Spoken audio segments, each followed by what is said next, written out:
I, a 15-year-old girl, have often felt sidelined within my own family, especially in comparison to my younger brother, Oliver, who is 14 and adopted.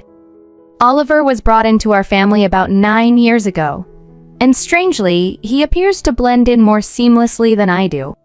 My parents have even remarked humorously how much more he resembles them, suggesting he is more their ideal child, though their jokes feel hurtful and serious to me. Our family could easily grace the covers of lifestyle magazines, embodying conventional beauty, a standard I feel I don't meet. Diagnosed with type 2 diabetes as a child, managing my weight has always been a challenge. My eating was heavily controlled by my parents, pushing me to sometimes eat secretly, as their monitoring felt more like deprivation. About 5 months ago, my health took another hit with a diagnosis of fibromyalgia, which has intermittently confined me to a wheelchair due to severe symptoms. The adjustment has been hard, not just physically, but also mentally. Already an introvert, I now spend most of my time in my room, trying not to impose on anyone, deeply lonely but resigned to not being a burden. Despite my struggles, I have tried to maintain some normalcy, like participating in our annual family Christmas photo, a long-standing tradition. This year, however, as I dressed up and prepared to join in, my presence was unexpectedly rejected. My parents awkwardly suggested the photo be limited to just them and Oliver, citing my wheelchair as a reason it would spoil the picture. I offered to stand for a few shots, but they refused, making it clear they did not want me included at all. Devastated, I retreated to my room and wept, with no one coming to check on me. This heartbreak was what prompted me to call my grandmother and confide in her about everything. My grandmother, a pillar of strength who rebuilt her life after being widowed early, listened with empathy and took immediate action by altering her will in response, shocking my parents and bringing to light the deep issues within our family dynamics. This sequence of events not only exposed the superficiality and conditional acceptance in my family, but also underscored my grandmother's unwavering support for me in my most challenging times, for causing drama and making the situation uncomfortable. Despite their harsh words, I had made peace with the fact that their acceptance was conditional and unlikely to change. My grandmother has always been a beacon of strength and inspiration for me. Her unconditional love is a stark contrast to the conditional acceptance I felt from my parents. Although I had hoped for a long time that my parents would change their ways and treat me better, that Christmas incident was a harsh reminder that it might never happen. Each time my grandmother suggested that I could live with her, I hesitated, clinging to the hope of familial acceptance. However, that day, I finally accepted her offer, realizing that my presence in my own home was merely tolerated, not wanted. The pain of feeling excluded by my own family was profound, but my grandmother was always there to support and comfort me. During our phone call, as I sobbed and shared my heartache, she assured me she would be there to take me away as soon as she returned from her cruise. She lives an adventurous life, always surrounded by friends and laughter, a stark contrast to the solitude of my own room where I confined myself. The days leading up to her arrival were filled with silence at home. I went about my daily routine, school, and seclusion. My parents and Oliver carried on as if nothing was wrong, masking the tension that lay beneath the surface. When my grandmother arrived, I was the one who welcomed her into our home. My parents were unsuspecting of the change about to unfold. They greeted her casually, unaware that she knew of their exclusion of me from the family photo. When she confronted them, they were initially confused about how she could have known, but soon realized I must have told her. Instead of apologizing, they dismissed the incident, repeating their rationale that they didn't want to bother me with standing or having my wheelchair in the photo. I couldn't hold back any longer. I told them and my grandmother that their excuses were just a cover for their discomfort with including me. I pointed out the disparity in how they treated Oliver and me, highlighting that despite Oliver being adopted, he was embraced as their own, whereas I, their biological daughter, was treated as an outsider. Oliver averted his gaze, perhaps in guilt or acknowledgement of the truth in my words. My parents' reaction was defensive. They accused me of being dramatic and spoiled, expecting an apology from me for simply voicing the inequality and neglect I felt. They could not see how their actions and words were not just personal slights but deep wounds to my sense of belonging. As painful as it was to confront these truths, my grandmother's presence gave me the strength to stand up for myself.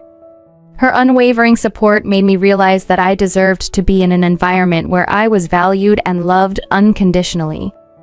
With her, I knew I would find the acceptance and love that was so lacking in my own home. I was ready to leave, not just the house, but the conditional love that had defined my existence there. My grandmother had promised to take me with her, and I trusted her completely, ready for a new beginning where I could truly feel like part of a family. But now that we've started to reconnect, things are gradually improving between us. The conversation with my grandmother had opened my eyes to many things, including how my brother had been influenced by our parents' behavior towards me. I guess he had picked up on their cues without fully understanding the impact of his actions on me.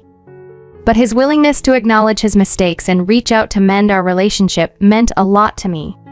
In that moment at home, when I was ready to defend myself further, my grandmother stepped in, making it clear she was there to put an end to the mistreatment I had endured for so long.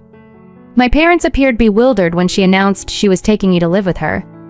They had always made me feel like a burden, and now they didn't even resist letting me go. It was a painful confirmation of what I had always felt, that they didn't truly want me as part of the family. The silence that followed her announcement was deafening. When my grandmother revealed her decision to take me away, my parents initially seemed indifferent, but their facade cracked when she declared that she was cutting them out of her will. Suddenly, their true colors showed. The mention of inheritance set them off as they scrambled to defend their position, revealing just how materialistic their motives were. My grandmother, having been a successful grocery store business, had accumulated considerable wealth, which I had never really thought much about because I loved her for who she was, not what she had. Unlike my parents, my love for her was unconditional. She showed my parents the revised documents, making it clear that everything would now go to Oliver and me. The drama escalated as they pleaded and bargained with her, but my grandmother remained unmoved by their tears.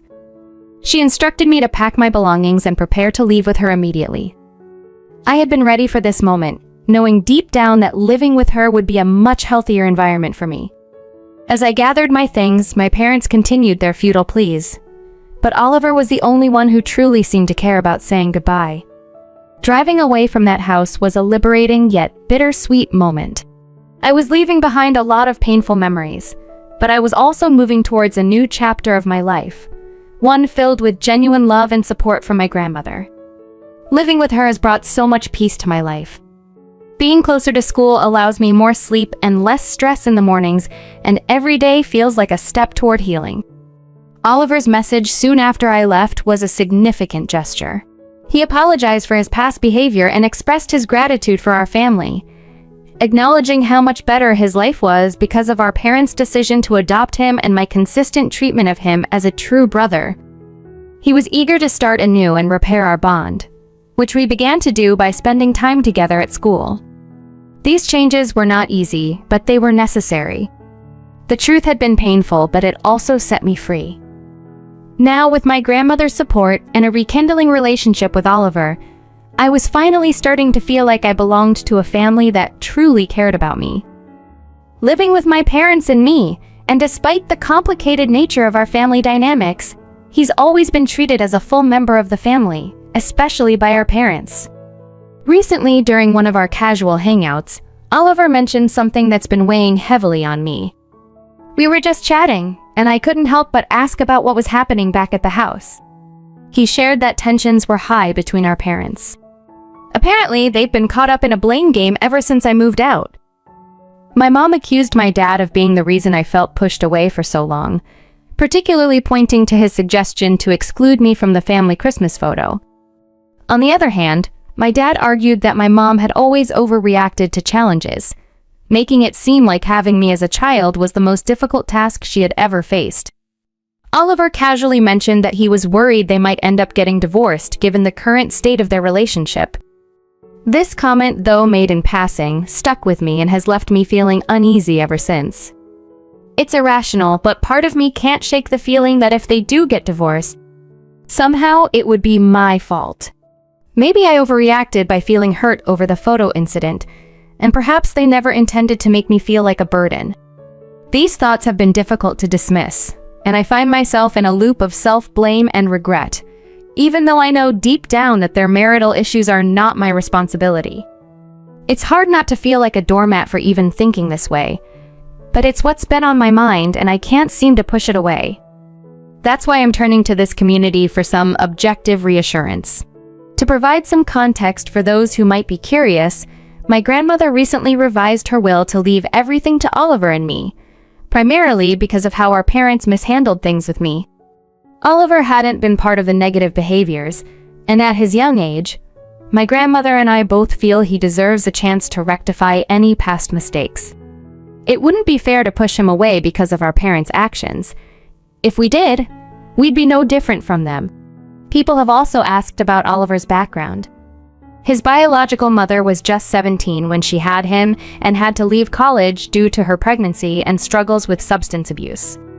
His father was mostly absent, only appearing sporadically in his life. Oliver's maternal grandparents tried several times to help their daughter straighten out her life and be a good mother, but eventually they encouraged her to consider adoption when Oliver was 7, as they saw it as a chance to provide him with a better future. My parents were already considering adoption due to the complications of my mother's first pregnancy and didn't want to risk going through that again. They knew Oliver's biological mother's cousin from college, which is how they learned about Oliver's situation. They fostered him for a while before adopting him officially. Oliver has stayed in touch with his grandparents, meeting them monthly, but he has not had contact with his parents since the adoption.